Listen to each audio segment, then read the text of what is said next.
On the morning Emily turned 47, the coffee tasted a little too bitter, and the living room felt a size too large. The house wasn't empty, there were shoes by the door and a math workbook open on the sofa, but the space between voices had grown wider over the years, stretched thin by schedules and screens and the habit of calling out from different rooms. She stood at the kitchen window with her mug and watched the backyard make its silent offering, a wide patch of grass bordered by a tired fence, a maple throwing dappled light on a worn patio, and beyond that, a scatter of dandelions bold as confetti. The yard had always been there, ordinary and forgiving. Lately it felt like a question she hadn't answered. "Mom, where's the charger?" Max shouted from upstairs. "In the drawer by the stove," she called back. "The other one," he said, as if there were two stoves. Emily sighed, opened the junk drawer, and found the nest of cords. She tried not to think about how often she was the finder of all lost things. The dog Scout, a rescue with shepherd ears and a philosopher's stare, tapped across the tile and pressed his nose to her knee. "Do you think today could just stay quiet?" she asked him. Scout thumped his tail on the cabinet and sneezed, which felt like an answer. Daniel came in tying his tie, car keys chiming in his palm. "Happy almost birthday weekend," he said, kissing her cheek. He smelled like cedar and wintergreen mouthwash. They had been married 21 years, long enough to measure time by couch purchases and paint colors, by the heights of children penciled onto the pantry door. "I reserved a place for Saturday. That Italian place you like." "That place closed 2 years ago," Emily said gently. "They turned it into a Pilates studio." Daniel paused. "Right. I knew that." His smile floated and then sank. "I'll figure something out." The moment passed with the speed of a tossed napkin. He grabbed a protein bar, checked his phone, and hurried out, waving at Max, who had thundered down to the kitchen and was already mid-complaint about the school Wi-Fi. Sophie swept in moments later, hair in a messy bun, eyeliner perfectly imperfect. 16 and fluent in both AP courses and irony, she took a banana, peeled it in 3 brisk motions, and raised an eyebrow at her mother's slippers. "Those look cozy," she said, which, depending on tone, could have meant anything from praise to critique. "They are," Emily said, because after 16 years of decoding daughter-speak she had learned to let some sentences be wind. By 8:30, the house calmed. The melody of the morning, closet doors, cereal clinks, the dog's nails, resolved into that late-morning quiet she had once craved when the kids were small. Now it hummed differently. She washed the mugs and watched the backyard again. A chickadee hopped the fence, tilted its head, and darted away. The lawn looked like it needed a haircut. The patch along the back fence, left wild on purpose, looked less like a pollinator paradise and more like a shrug. She had not planned to feel restless at this age. Her life on paper read like a slow, steady success, a part-time project manager for a local nonprofit, 2 children launched toward promising futures, a marriage that had weathered layoffs, flu seasons, and questionable wallpaper. She even had a book club, though recently it had become more charcuterie than chapters. What unsettled her wasn't a crisis. It was the way the days sometimes slid together like identical beads on a string. She wanted a project that wasn't on a screen. She wanted to make something with her hands that would change, week to week, under the kind of attention nobody measured with likes or comments. The idea arrived not as lightning but as a seed the morning's quiet tucked into her pocket. A garden. It was ridiculous and obvious at once. Her grandmother used to grow tomatoes that tasted like summer distilled. As a child, Emily had stood on tiptoe beside that old woman at a chipped porcelain sink, salt shaker on the sill, juice running down their wrists. "You tend a garden, it tends you back," Gran had said, and only now did Emily feel the sentence settle into meaning. She found an old notebook in the drawer, one that had begun life as Holiday Recipes 2014, and then lost its purpose, and wrote at the top, "Backyard Garden." The words looked both brave and nerdy. On a fresh page, she made a list that swelled quickly: sunlight hours, soil testing, raised beds versus in-ground, what to plant, herbs. Lettuce? A riot of zinnias? Where to put the compost bin so it wouldn't offend the neighbors who thought leaves were untidy.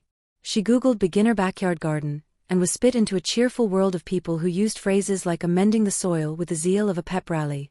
By lunchtime she had drawn a little map, 4 rectangles for raised beds along the sunniest stretch, a corner for berries, a narrow strip for pollinator plants, bee balm, coneflower, black-eyed Susans, to make Sophie's environmental science teacher proud. She could almost feel the heft of a shovel, hear the scrape of trowel on stone. She imagined calling the kids out on a Saturday, the four of them kneeling in the dirt, knees damp, fingernails bitten with soil, laughing at crooked rows. She imagined dinner, plates bright with cherry tomatoes still warm from the sun, basil torn by hand, Daniel's face softening as if the day's hard edges had been sanded down by oregano and light. Then the practical voice she carried around, the one that wore a blazer and asked for receipts, cleared its throat. When would they find the time? How much would cedar lumber cost? Would the HOA send a politely stern letter about the compost bin? Did any of them even know the difference between topsoil and potting mix?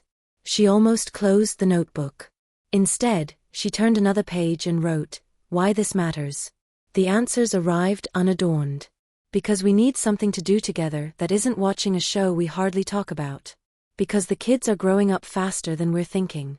Because I want our yard to smell like mint after rain. Because I want to teach them the slow joy of waiting for a seed to become food. She tore the page out and taped it to the fridge with a strip of washi tape that had once been part of a well-meaning organizational phase. The dog sat, hopeful, as if the list might produce a treat. When the kids came home, the house refilled with the familiar weather of adolescent energy, Sophie's laughter on speakerphone, Max's backpack exploding its contents like a confetti cannon. Emily waited until they had grabbed snacks and decompressed. She had learned the rhythm, don't ask big questions while shoes are still on. "I have a proposition," she said, when they had settled. "And before you roll your eyes, hear me out." Two sets of eyes immediately rolled and then settled, affectionate, on her face. "What if we build a garden?" she said. "A real one. Raised beds. Herbs. Vegetables we actually eat. Flowers that make the bees happy. We could start small, learn as we go." Max squinted, as if she'd suggested they join a space program. "Like with dirt?" "Yes, Max," Sophie said. "That's usually involved." "Look," Emily continued, "I know we're all busy. But this would be ours. We'd choose what to plant. We'd take care of it together. We could cook with what we grow. Maybe even donate extra to the food pantry. It could be fun." Sophie's eyebrow did its skeptical lift. "Define fun," she said, but her voice had softened at the word donate. Max was quicker to the point. "Will there be strawberries?" "There can be strawberries," Emily said. "If we figure out how to keep the squirrels from stealing them." "That's a battle you can't win," Daniel said, stepping into the kitchen, jacket over his arm, face a shade more tired than morning. He listened as Emily replayed her pitch, his expression shifting through surprise, amusement, and something like relief. "I like it," he said simply. "I miss building things. And I miss doing things that aren't emails." He set his keys down and leaned in to study the little map she had drawn. "We'll need a level. And decent gloves. And if we're putting beds here, we'll have to check how the sun moves across the yard." "Mom already made a list," Sophie said, as if this explained all of Emily's personality. She got up to inspect the paper taped to the fridge, reading the Why This Matters list silently. "This is very you," she said, but the fondness in her voice was something Emily wanted to tuck into a pocket for later. They spent the next hour in shoes and jackets, stepping off the yard in uneven counts, arguing cheerfully about how big a cedar bed could be before it stopped being manageable.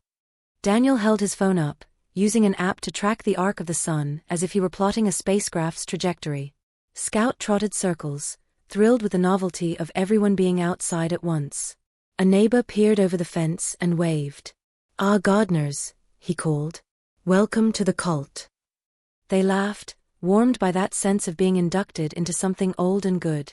Back inside, cheeks pink from the March air, they clustered around the laptop and looked at lumber prices.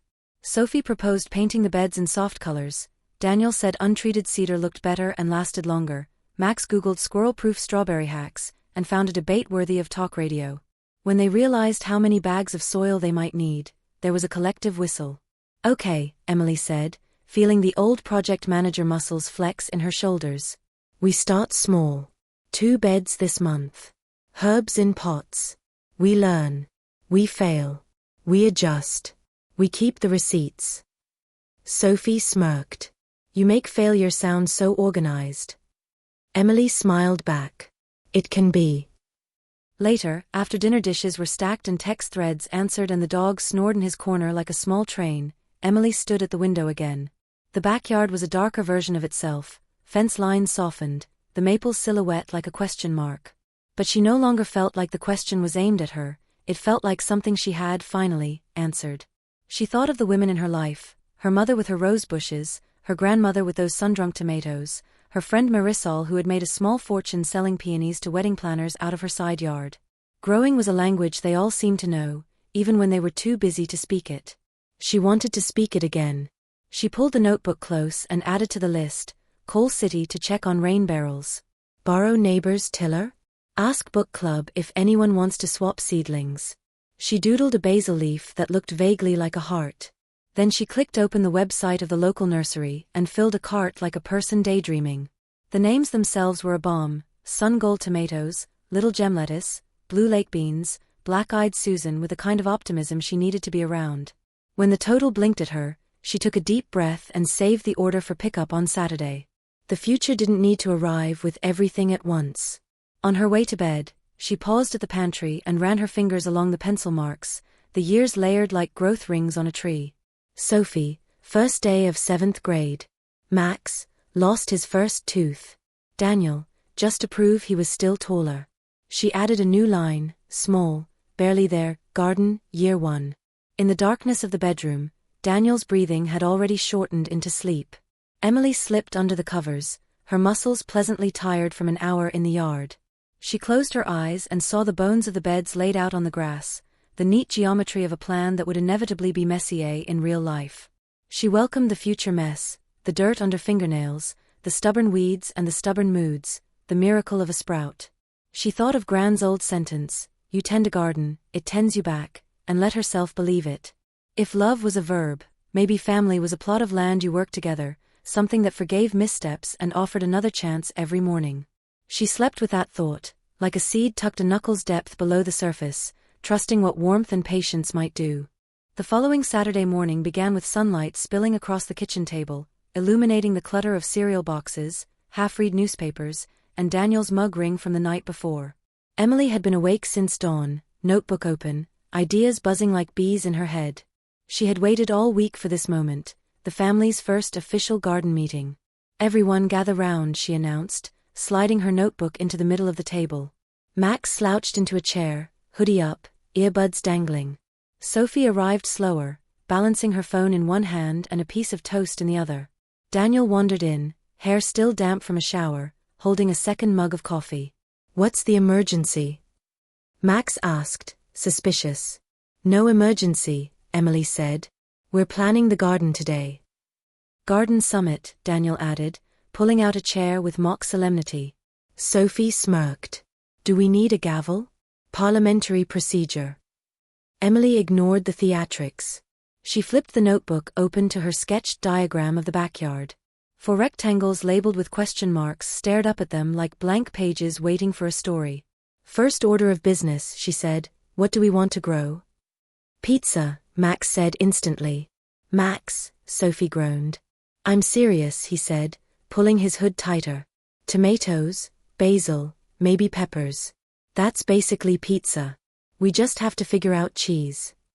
"That's actually not a bad idea," Daniel said. "Tomatoes and basil are classics." "Okay," Emily said, writing pizza ingredients on the list. "What else?" "Flowers," Sophie said. Her voice surprised even herself, softer than usual. "We should plant something pretty. And something that helps bees. Pollinators are declining, Mom. My teacher says local ecosystems depend on them." Emily beamed. "I love that. We can do coneflowers, bee balm, sunflowers. Maybe some lavender." "Lavender smells like Grandma's closet," Max muttered. "Lavender smells like calm," Emily countered, adding it anyway. Daniel leaned over the notebook, tapping the blank spaces. "What about lettuce or spinach? Easy, fast growers. Instant gratification." "Instant." Sophie echoed. "It takes like 2 months. "In gardening time," Daniel said, "that's instant." Emily watched them, amused. For the first time in months, they weren't lost in phones or complaints. They were debating dirt like it mattered. She realized that was the point. It didn't matter what they planted so much as that they were imagining it together. "All right," she said, capturing their ideas on the page. Tomatoes, basil, peppers, lettuce, spinach, pollinator flowers, lavender. Any wild cards? Strawberries, Max said firmly. Non-negotiable. Zucchini, Daniel added. It's resilient. You can mess up and it still grows. Cucumbers, Emily said, thinking of cool summer salads. And maybe carrots, just to see their faces when we pull them out of the ground. By the time the list was complete, the page bloomed with possibility. Each vegetable, herb or flower carried a story: Sunday pizzas, science projects, memories of grandparents. Now, Emily said, everybody picks one favorite. That's your plant. You're responsible for learning about it, planting it, and taking care of it. Max groaned. Homework.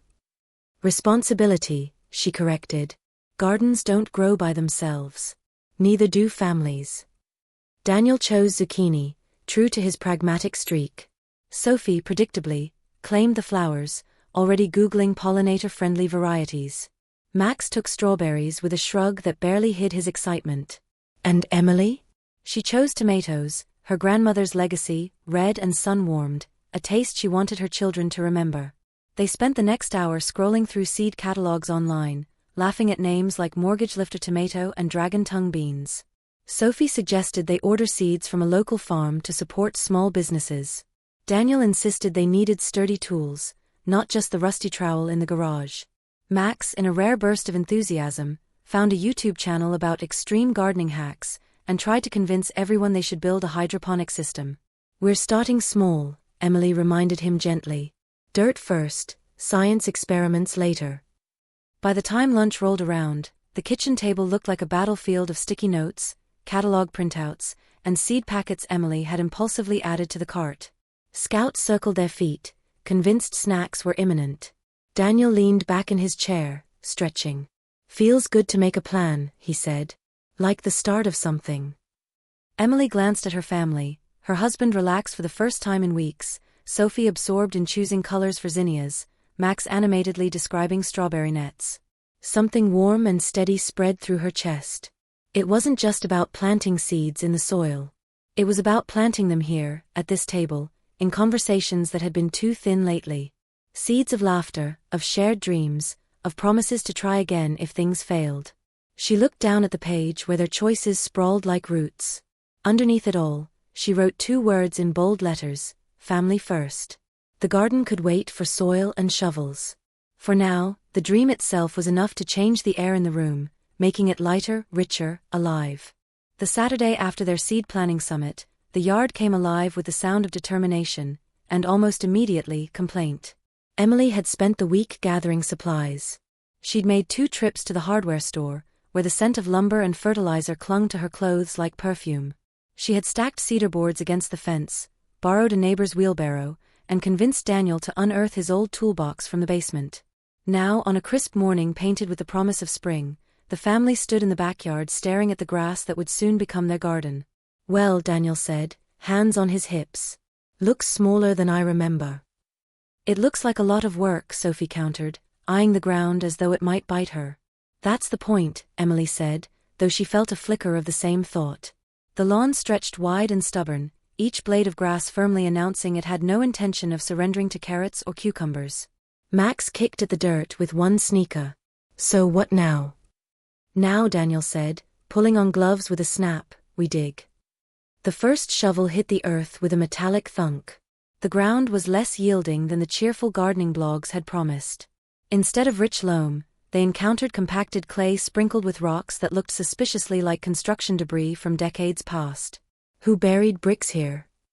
Sophie asked, yanking a jagged piece from the soil.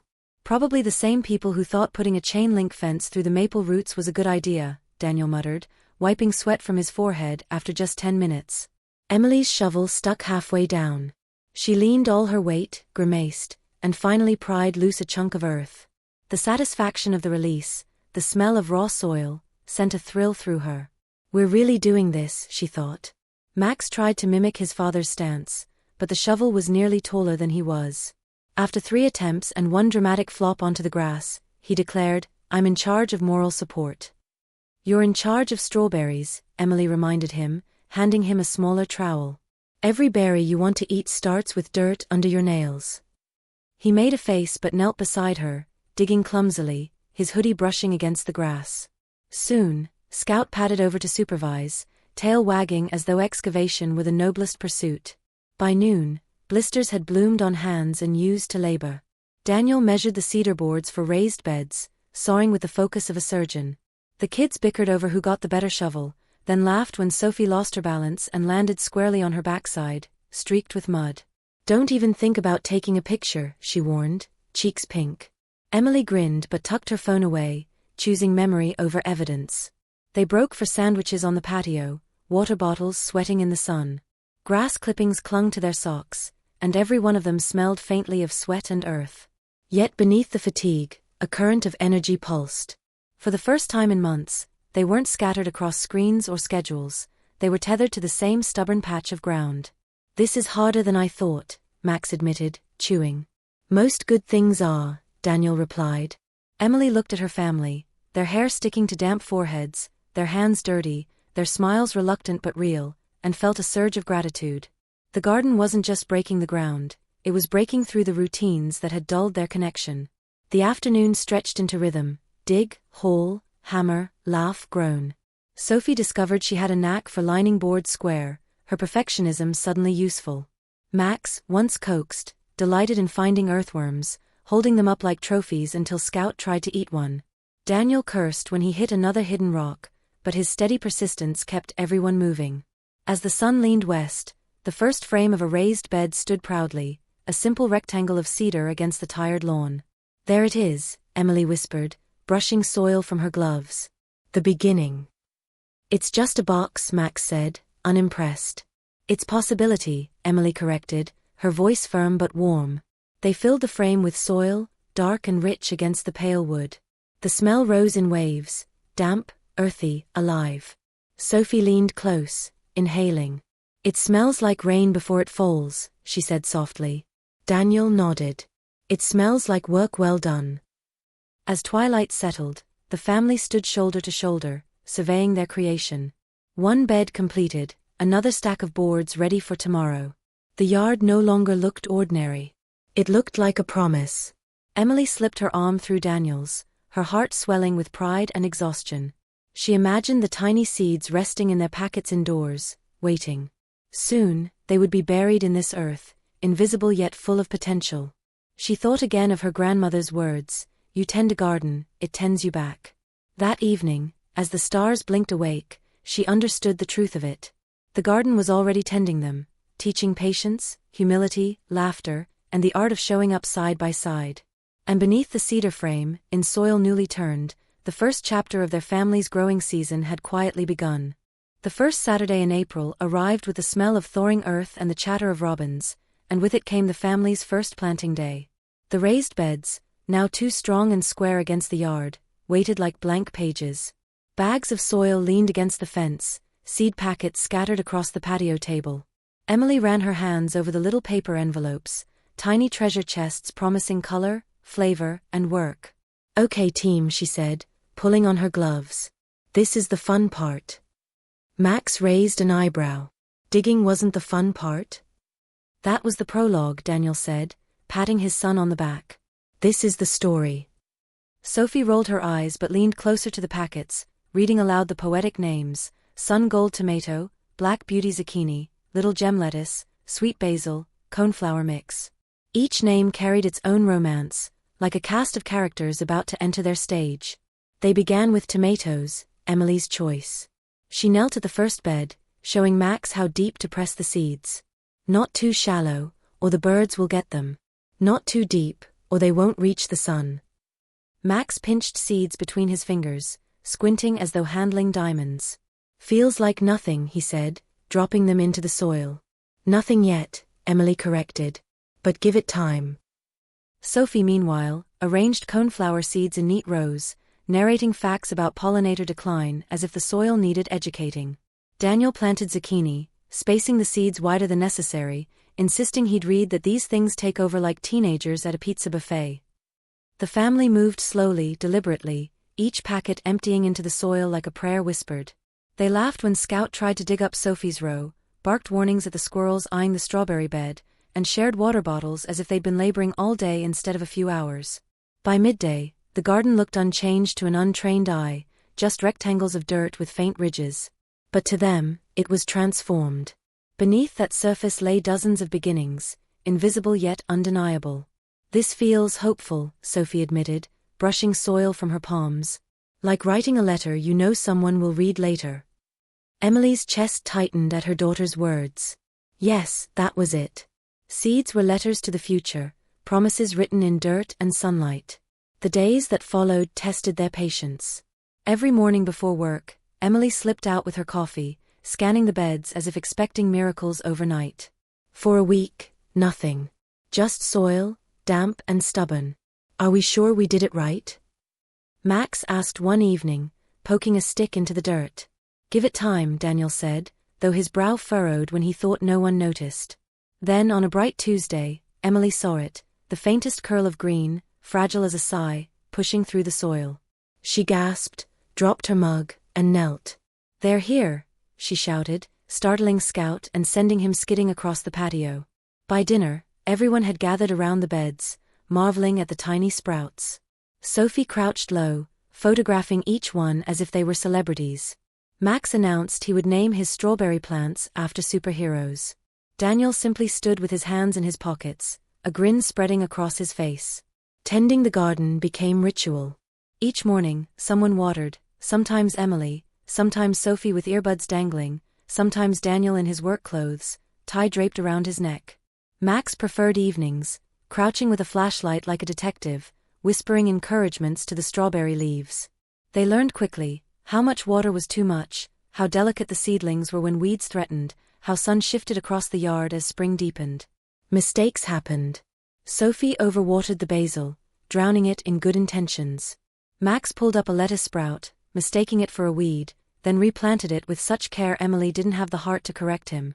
But each misstep became a lesson, and each lesson stitched them closer together. On weekends, they gathered around the beds, pulling weeds, adjusting stakes, marveling at how quickly green stretched skyward. Conversations sprouted as easily as cucumbers. "I'm thinking of trying out for cross-country," Sophie said one afternoon, gently propping up a sunflower seedling. "I thought you hated running," Daniel said. "I hate running for no reason. Running with a team might be different." Daniel nodded, pride flickering in his eyes. Emily caught the look, tucked it away like a pressed flower. Another day, as they watered side by side, Max asked suddenly, "Mom, do you ever wish you had another job? Like something besides paperwork?" The question startled her, but she smiled. "Sometimes. But then I remember what my work gives me, time with you, time for this garden. That matters more than titles." Max mulled this over, then nodded, as if she'd given him a clue to some larger puzzle. The garden grew, and so did their rhythm. Meals began to include basil clipped minutes before dinner, salad speckled with tender lettuce. Sophie made bouquets of coneflowers and lavender, placing them on the kitchen table where they perfumed every meal. One evening, as twilight painted the sky, the family sat on the patio, plates balanced on knees, eating pasta with fresh herbs. Scout dozed at their feet, the garden a dark silhouette behind them. "This feels different," Daniel said quietly, almost to himself. "What does?" Emily asked. "Us. Here. Together." He looked at her, eyes soft in the fading light. "I didn't realize how much I missed this until now." Emily's throat tightened. She glanced at the children, Sophie scrolling through her photos of zinnias, Max feeding Scout bits of bread, and felt the truth of it. The garden was teaching them more than cultivation. It was showing them how to nurture each other, patiently, daily, imperfectly, but with love. By May, the yard had become a living classroom. Mistakes turned into stories, growth into metaphors. And Emily, standing among the flourishing green, realized she wasn't just raising plants, she was raising resilience, laughter, and a kind of rooted happiness she hadn't known her family still carried. The garden was no longer an idea scribbled in a notebook. It was alive. And so, in a way, were they. By early June, the garden had begun to look less like a beginner's experiment and more like something real. The lettuce formed tidy green rosettes, the tomato plants stretched tall on their stakes, and Sophie's sunflowers had grown so quickly that she measured herself against them every week, delighting when they overtook her height. Max's strawberry plants were small but proud, already promising tiny white blossoms that hinted at fruit. The family had settled into rhythm: water in the morning, weed in the evening, admire the changes over dinner. It almost felt easy. And then, summer reminded them that growth never comes without struggle. The first sign came in whispers of gray clouds that thickened one Saturday afternoon. Emily had been kneeling in the basil bed, pinching leaves for dinner, when she noticed the wind pick up, scattering the scent of mint across the yard. The air felt charged, heavy, as if the sky were holding its breath.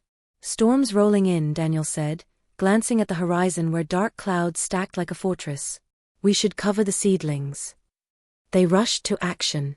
Sophie fetched tarps from the garage, Max scrambled to gather tools, and Emily tried to tie protective cloths around the tomato cages. Scout barked at the rising thunder, anxious but unwilling to leave his family. The rain came suddenly, like a curtain dropping.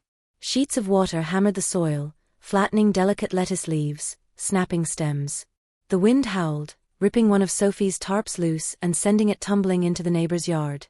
"Hold it down," Daniel shouted over the roar, pressing boards against the frames. His shirt clung to him, soaked through, hair plastered against his forehead. Emily knelt, arms wrapped protectively around a tomato plant as though shielding a child. Mud smeared her knees, water blurred her vision, but she refused to move. Max slipped, landing in the muck, laughter and panic mixed in his voice. "This is crazy." "Gardens don't wait for calm weather," Emily said, though her voice trembled. When the storm finally passed an hour later, silence fell heavy. The yard was a battlefield of bent stems, puddled soil, and scattered tools. The family stood drenched, shivering, staring at what had been their pride. "Half the lettuce is gone," Sophie whispered, pointing to a patch where only shredded leaves remained. "My strawberries," Max said quietly. Several blossoms lay broken, washed into the mud. Daniel kicked at the ground, frustration etched on his face. "We worked so hard." Emily felt a weight settle in her chest. It wasn't just about plants, it was about their effort, their time, their fragile hope. For a moment, despair pressed in like the storm itself. But then she knelt, brushing mud from a small zucchini sprout still standing tall, defiant against the chaos. She smiled through her exhaustion. "Look," she said softly. "Not everything is gone." They crouched together, finding survivors, tomato plants bent but unbroken, sunflowers bowed yet still rooted, basil drooping but alive. "It's not over," Emily said firmly. "This is what gardens teach us. You start again." The next morning, they returned to the battlefield with tools and resolve. Daniel hammered new stakes into the ground, reinforcing cages. Sophie trimmed broken stems, whispering apologies to each plant as if they could hear. Max replanted strawberry runners, determined to give them another chance. Emily mixed compost into the battered soil, her movements steady, almost ritualistic. They worked for hours, sun warming their damp clothes, until the garden no longer looked like wreckage but like recovery. "Resilient little things," Daniel muttered, standing back to survey the repairs. "Just like us," Emily said, wiping her brow. The struggles didn't end there. June became a teacher of humility. Aphids descended on the zucchini, tiny green invaders sucking life from tender leaves. Sophie discovered them first and shrieked, convinced the apocalypse had arrived. "They're just bugs," Daniel said, leaning closer. "They're thousands of bugs," Sophie retorted. Emily researched natural remedies, spraying a mixture of soap and water, coaxing ladybugs into the garden like tiny soldiers. It worked slowly, teaching them that vigilance mattered as much as planting. Then came the heat wave. For a week, the sun burned relentless, turning soil to dust. Leaves wilted, flowers drooped. Every evening, the family formed a bucket brigade, carrying water from the spigot to the beds, careful not to drown the roots. Sweat streaked their faces, but they kept at it, because abandoning the garden felt unthinkable. One evening, as they watered under a fiery sunset, Max asked, "Why do we keep doing this? It's so much work. Wouldn't it be easier to just buy strawberries at the store?" Emily crouched beside him, fingers brushing the soil. "Easier, yes. But then we'd miss this." She gestured to the beds, to the sweat on their brows, to the laughter of Sophie trying to spray Scout by accident. We'd miss knowing what it takes to grow something. And we'd miss growing together. Max was quiet, but later she saw him checking his strawberry plants with a flashlight, whispering encouragements again. By the end of the month, the garden bore its scars, patches of bare soil, leaves torn by wind, blossoms lost. But it also bore resilience, stronger stems, deeper roots, and a family that had weathered storms together. One evening, as fireflies blinked in the yard, they sat on the patio, exhausted but content. Sophie braided lavender into a crown, Max fed Scout bits of cucumber, Daniel leaned back with his eyes closed, and Emily watched them all, her heart swelling. The garden had taught them a truth she hadn't expected. Storms come, sometimes fierce, sometimes unfair. But storms also pass. And what survives afterward, plants people love, is often stronger for having bent but not broken. She closed her eyes, listening to the quiet hum of summer, and felt gratitude root itself deep inside her. By late July, the garden had transformed from fragile beginnings into a riot of color and life. Tomato vines climbed their cages, heavy with clusters of green fruit blushing slowly toward red. Zucchini leaves spread like umbrellas, shading the soil, and Sophie's sunflowers towered like sentinels over the yard, their golden faces turned toward the sun. The strawberries, against all odds, bore fruit, small, misshapen, but sweet. Max guarded them fiercely, declaring himself strawberry chief, and rationed them so no one could eat without his approval. Emily stood at the edge of the beds one morning, hands on her hips, marveling. "We did this," she whispered. "We really did." Harvest began quietly. One evening, Emily twisted a cherry tomato from the vine, still warm from the day's sun. She held it in her palm, a jewel of summer, and called the family over. "First fruit," she announced. They gathered around as if for a ceremony. Emily sliced the tomato into quarters, passing one to each hand. They ate in silence, the burst of sweetness startling, almost electric. "Wow," Sophie said softly. Max licked juice from his fingers. "Better than store-bought." Daniel nodded. "This tastes like childhood." Emily swallowed, her throat tight. It wasn't just a tomato, it was proof of resilience, of storms endured and mornings spent tending. It was love, made edible. Soon, the harvest came in waves. Bowls of lettuce leaves crisp and tender, handfuls of basil fragrant as summer rain, zucchinis that seemed to double in size overnight. Sophie arranged zinnias and coneflowers into bouquets, setting them on the kitchen table, brightening every meal. Cooking became an event. Emily taught Max to chop basil for pasta sauce, his small hands clumsy but eager. Daniel grilled zucchini slices, brushing them with olive oil and garlic, proud of his role as vegetable whisperer. Sophie experimented with cucumber salads, garnishing plates with edible flowers she insisted were Instagram-worthy. Meals took longer to prepare, but no one minded. They lingered in the kitchen, laughing, tasting, arguing over recipes. Even Scout seemed to sense the joy, sitting politely by the counter, rewarded with zucchini scraps. One Sunday evening, they decided to celebrate. Emily planned a garden feast, inviting her sister and neighbors. The family worked all afternoon, Sophie clipping bouquets, Max washing strawberries, Daniel setting up a long table in the yard. Emily simmered tomato sauce with garlic and basil, filling the house with a smell that made her think of her grandmother's kitchen. As twilight settled, string lights glowed across the yard. Plates filled with pasta, salads, and grilled vegetables passed from hand to hand. Conversation and laughter rose into the warm summer night. "Everything tastes better when you grow it," Emily's sister said, spearing a slice of zucchini. "It's more than taste," Daniel replied. "It's knowing what went into it." Emily looked around the table, her children, her husband, her neighbors, and felt her chest swell. This wasn't just dinner. It was communion, a gathering rooted in soil and effort and love. Later, after the guests had gone and the dishes were stacked in the sink, the four of them sat quietly in the yard. The air hummed with crickets, and the garden glowed faintly under the moon. "That was the best dinner we've ever had," Sophie said. "Because it was ours," Emily replied. Max leaned against her shoulder, sticky with strawberry juice. "We should do this every summer." Daniel took Emily's hand, squeezing it gently. "We will." In that moment, Emily understood something deeper. The harvest wasn't just vegetables or flowers. It was time together, laughter stitched into evenings, resilience turned into ritual. The garden had given them food, yes, but more importantly, it had given them back to each other.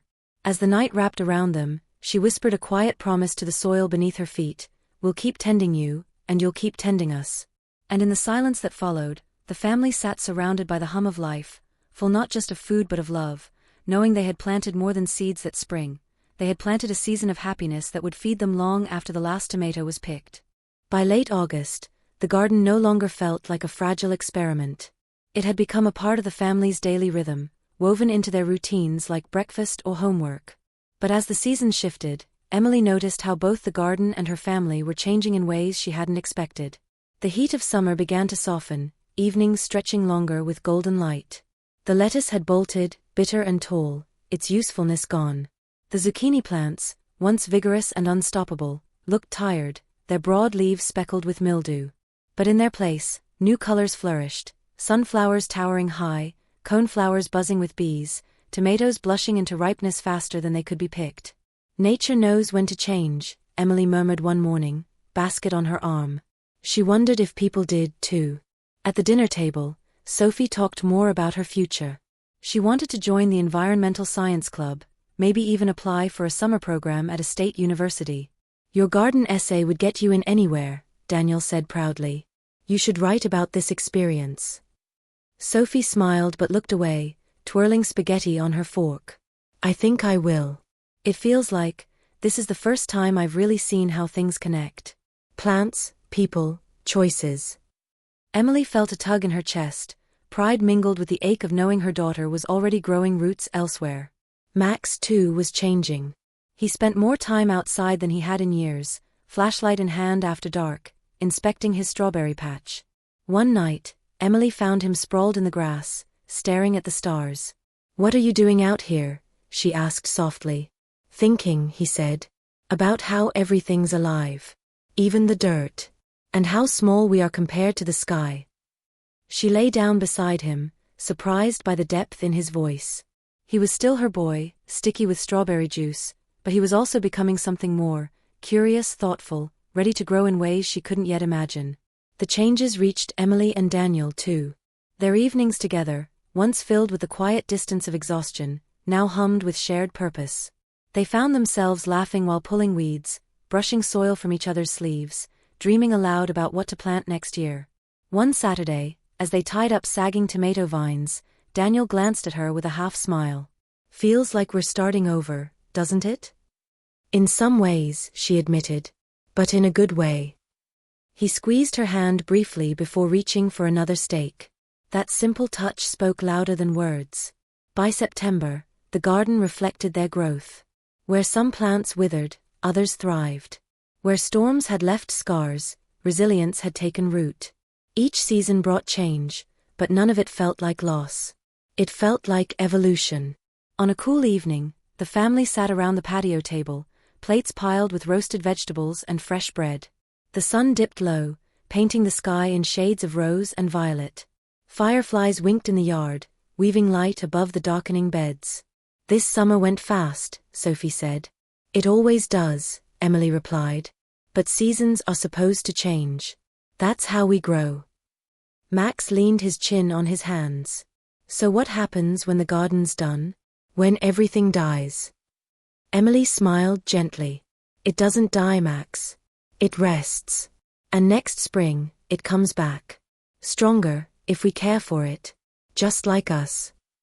They sat in silence, letting her words settle like seeds. The garden, still humming with late summer life, seemed to nod in agreement. The family didn't realize it then, but the lessons of that season would carry them far beyond the backyard. Seasons would keep changing, children leaving home, challenges rising, love deepening, but they had learned something essential: change wasn't the end. It was simply another beginning. And under the fading light of summer, surrounded by the garden they had built together, they felt ready for whatever season came next. By the time autumn painted the maples in shades of amber and fire, the garden was winding down. The zucchini vines, once sprawling and bold, now curled tiredly on the soil. The sunflowers bowed their heavy heads, seeds picked by goldfinches in flashes of yellow wings. Even the tomatoes, which had blushed red for weeks, now offered only a few stragglers, their vines brittle and spent. Emily stood in the yard on a cool October morning, sweater pulled close, coffee warming her hands. The air smelled of fallen leaves and earth turning toward rest. She felt a pang of sadness, as if saying goodbye to a dear friend. But beneath it, a steady gratitude beat like a pulse. The garden had given them so much more than vegetables. It had given them evenings of laughter, mornings of quiet wonder, storms that tested them, and feasts that bound them together. It had given them proof that love could grow, even in tired soil, if tended with care. On the last Saturday of the season, the family gathered one final time to clear the beds.